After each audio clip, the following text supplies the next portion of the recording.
بسم الله الرحمن الرحيم. عن ابن عمر رضي الله تعالى عنهما أن رجلا جاء إلى رسول الله صلى الله عليه وسلم فقال: يا رسول الله، أي الناس أحب إلى الله؟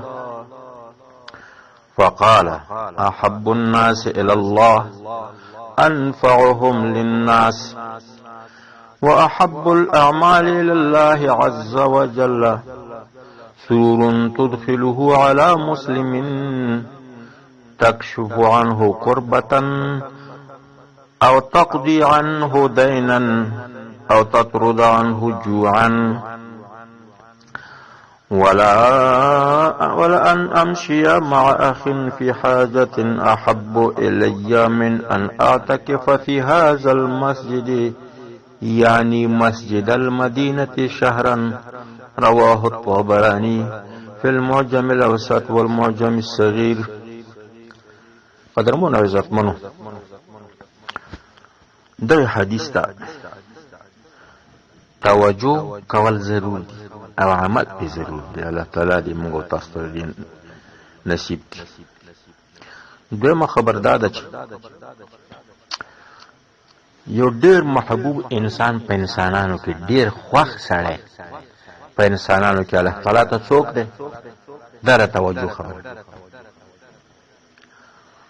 دویم دا دی چې ډیر محبوب عمل او ډیر خوښ عمل په اعمال صالحه وکړي. الله تعالی ته کم عمل دی؟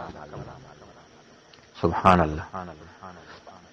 که یو سړی غواړي چې زه الله تعالی ته په ټولو انسانانو کې محبوب شم او ډېر ورته خوښ او ګران شم،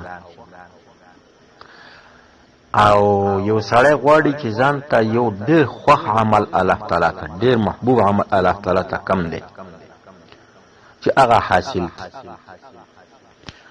دریم داسې دی چې په شریعت اسلام کې د کلمه توحید نه پس او د فرایض نه پس هغه شفقت و مهربانی ده په مخلوقات.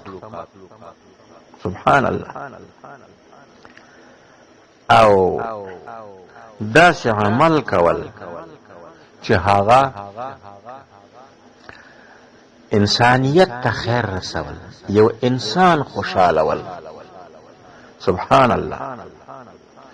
فرمای ابن عمر چې سره راغلو نبی علیہ السلام وی فرمایل: اے د الله پیغمبر، ایو ناس احب الى الله، کم انسان په انسانانو کې ډیر محبوب دی الله تعالی ته، ډیر خوښ او ګران دی الله تعالی ته. نو که څه غواړي چې ځان الله تعالی ته ډیر خوښ او ډیر محبوب کړي او د الله تعالی ته ډیر ګران شي، نو څه دی؟ فقال نبی علیہ السلام: احب الناس، ډیر محبوب سړی په انسانانو کې، ډیر خوښ سړی او ډیر ګران سړی په انسانانو کې الله تعالی ته څوک دی؟ انفعهم للناس، چې ډیره نفع او ګټه او خیر رسیږي خلکو ته. دا ګوره عامه خبر شو. د معمولی خیر نه واخله تر لوی خیرات چې تا خلکو ته رسو، نو ته به په ټولو انسانانو کې الله تعالی ته محبوب ترین انسان یې. که هغه خیر دی خلکو ته په تعلیم د قرآن، په تدریس د قرآن، په تعلیم او تدریس د حدیث، او که په دعوت او که په واعظ سره، او که د علماو د طالبانو سره په دغې لاره کې کومک کولی. دویم غټ اعمال په اعمالو کې دا دی چې یو سړي ته الله تعالی حلال مال او دولت ورکړي او په هغې باندې خلکو ته زکات او خیرات او صدقات ورکړي.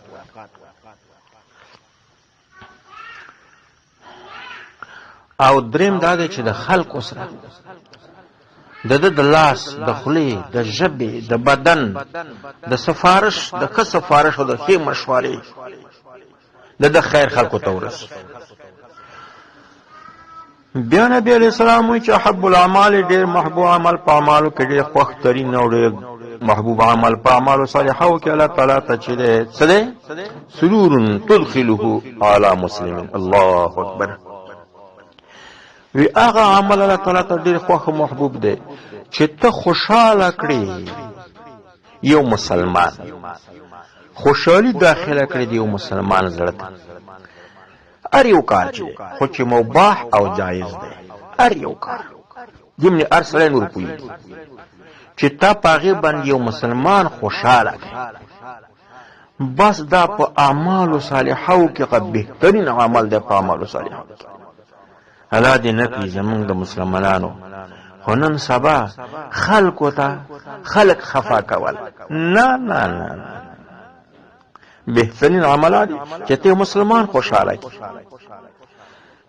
څه جزئیات دغه دي تکشف عنه قربتن چې لري کړي دا غینه څه مصیبت، څه مصیبت کې اخته ده، هر مصیبت چې ده او تا غنه لري دیم او تقضي عنه شيئا دینا او تقضي عنه دینا، ته ادا کړي د طرفه د چا قرض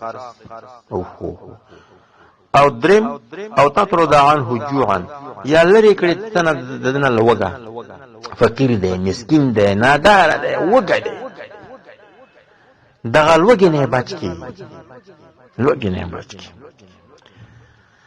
څلورم الله اکبر کبیرا ولا ان امشیا، نبی علیہ السلام فرمایي چې زه لاړ شم مع اخین سره د مسلمان ورور ور په خپل نبی علیہ السلام وی لاړ شم فی حاجت په حاجت چې د حاجت پرش یو حاجت کو سره شم، هر څه حاجت جایز او مباح حاجت.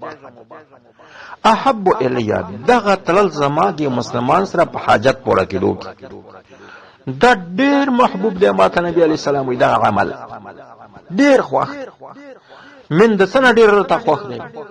اعتکافا فی هذا المسجد، چې زه اعتکاف کوم په دغه مسجد نبوي کې، په دغه مسجد پیغمبري کې مدینه منوره کې نبی علیہ السلام یې اعتکاف وکړ. څومره اعتکاف؟ شهران و میاشت. سبحان الله، چې وسه و میاشت اعتکاف او په مسجد د نبی علیہ الصلوۃ والسلام کې مدینه منوره کې او نبی علیہ الصلوۃ والسلام یې وکړ، نو دا به څومره د تصور نه بالا او اوچت ثواب او اجر وي. خو نبی علیہ الصلوۃ والسلام فرمایي چې دغه نه ماته کوم عمل ډیر محبوب دی چې زه د مسلمان حاجت او ضرورت پورا کړم. چاته سفارش وکم که سفارش په بلې طریقې سره د مسلمان حاجت او ضرورت ز پورا کړم.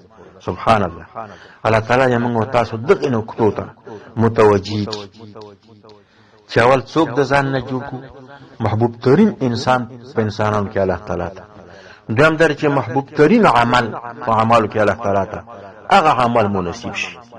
السلام علیکم ورحمت الله وبرکاته.